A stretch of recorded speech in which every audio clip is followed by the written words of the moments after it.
Hello, this is Spacedraptor for Spacedraptor Gaming, and today we're playing Painkiller. Painkiller HD or Hell and Damnation, whichever one.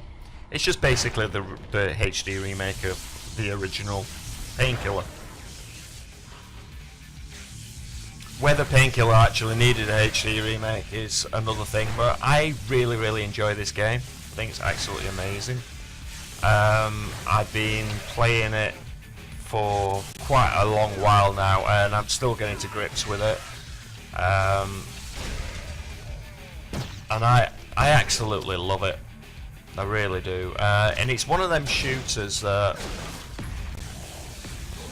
I think I saw somebody in the comment section of a review going, "Oh, but it's really short, blah blah blah." Well, this isn't the kind of game that's supposed to be played through once and then never to be played again. I'm sure that's what a lot of the console players were doing, but this is a game to go run through again and again and again, trying to beat your own scores. It's very much an arcade experience, and you also find out what a lot of your weapons do as well, because it's not immediately apparent. Like, I think what you'll see me using here in a few instances is kind of a possession tool. So when things get a bit hairy, I can possess another enemy and they will do my dirty work for me. Whereas there you go, I've got it happening there. And he'll just go around killing randomly everybody. And then when there's nobody left to kill, he will kill himself. And it's a really cool weapon, this. I don't see a lot of people using it when I actually watch this game. You know, people doing run-throughs and all that, and I really don't see them using this in particular, or this particular strategy. So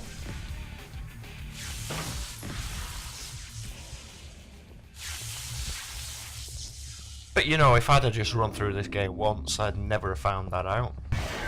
There's also a way of timing. There's something a bit like quad damage in it.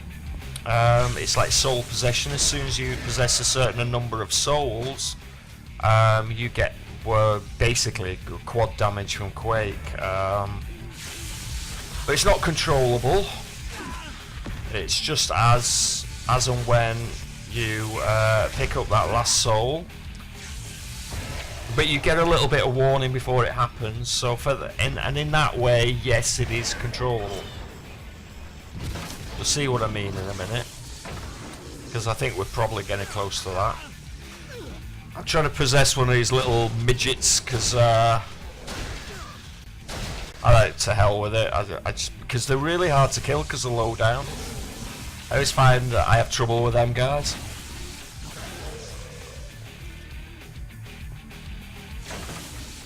You definitely kill more enemies with possession in this than you can with the shotgun.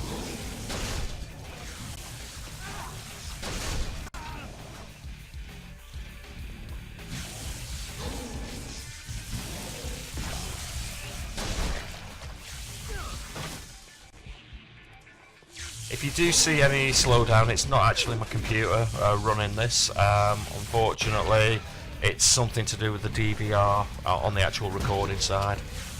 Look at that little chap go. It's awesome. He kills a fair few for me, actually.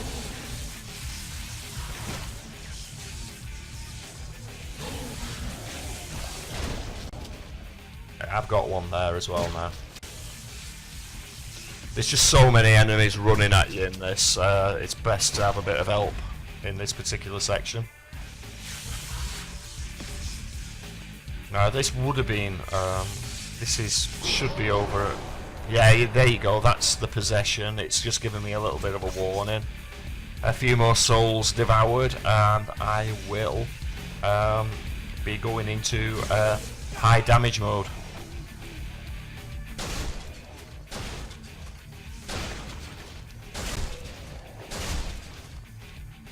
So I'm kind of avoiding. Oh, yeah, there you go.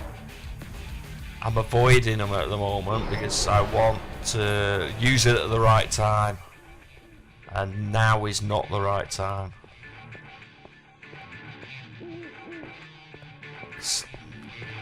I've got a stray in the map, and I've just got to go and find him. Stray enemy, he's just wandering around doing his own thing.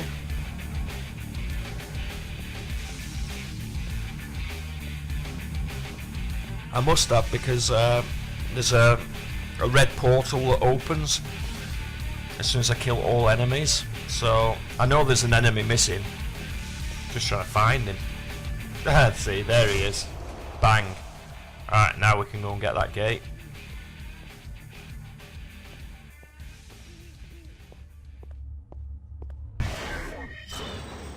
Right. I don't want to... I do get rushed in here, but this isn't the place where I want to...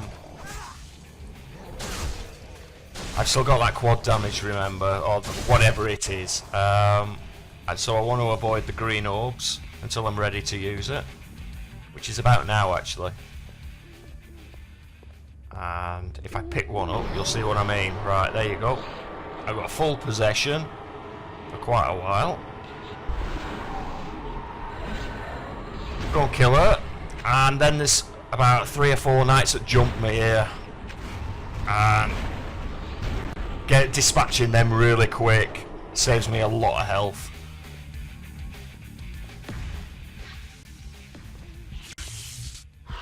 Gather the souls up and we'll start again, huh?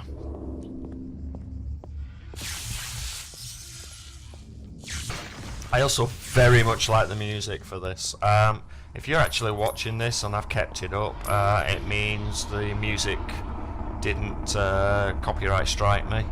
Other than that, I may have to take the music out of this to do it. And I'll just do another video, because I like my practice on Painkiller anyway, there's no problem. And what I really like about the game is you can play any chapter at any point. So it's like reading a comic, or like opening your favourite annual. It's just basically, it doesn't matter what chapter you play. Just play a chapter and enjoy it, because the story's piss poor anyway, and anybody that plays a Painkiller game for its in-depth story is having a laugh with you. But as I say, it's very much an arcade shooter, and one of the best. Growing up, I was well into my 30s when the first Painkiller came out. But the game that really wowed me, obviously I was looking at Doom in magazines, because I used to get computer gaming magazines, but I couldn't afford a computer to play Doom on, because back then it would have set you back about $1,000 to play Doom one game. And at that point, yeah, it just wasn't feasible. And what a difference a few years makes, because when Quake came out, computers were then again affordable. I think I got it about a couple of years after it came out, which it was still relatively a hot game back then, because games came out slower and everything. And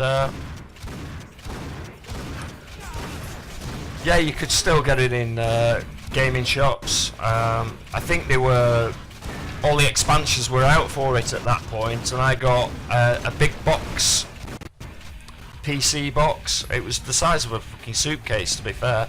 It was called The Offering, and it was every single expansion for Quake in it, plus the game.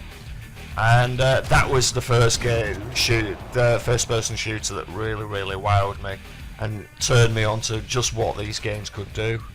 And it was just amazing. And the reason I mention it is because this is really the first game that I played recently that really reminds me of Quake, the original Quake.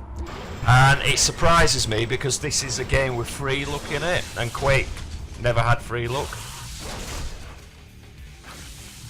It was kind of more of a static gun in front of you.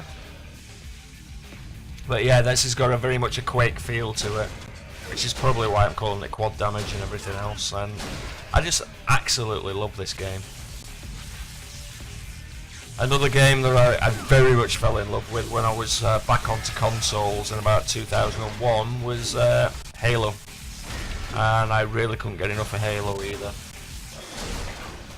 I kind of bought an original Xbox for Halo because so many people were telling me how great it was. I thought, right, I'm having a bit of that because I fancy that as a shooter.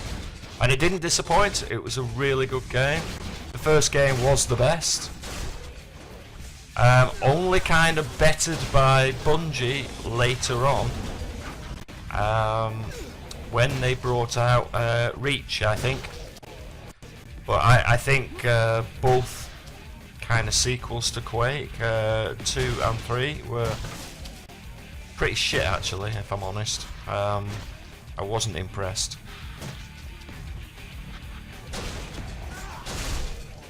But a lot of people were, probably because the multiplayer kept getting better and better in them games. But they kind of didn't concentrate on the single player experience on that, whereas the original Halo only had a single player experience. And if you wanted to play multiplayer, you had to link them in LAN. That was the only multiplayer experience. So basically, yeah, the bulk of the game that they concentrated on was actually. And here we go. I just timed this nicely. Take on the final boss of the game. Because this room is a bitch if you don't have any help. That is my musings and ramblings about Quake and Painkiller and kind of gaming back in them days.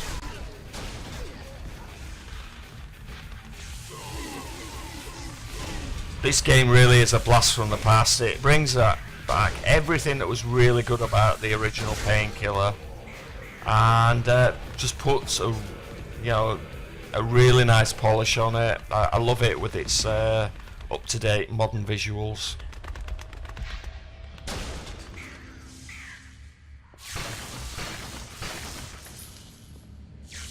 And if you've liked this video, give it a thumbs up, leave us a comment in the comment section. Just let me know whether you want to see more of this or whether you've had enough already. See you soon.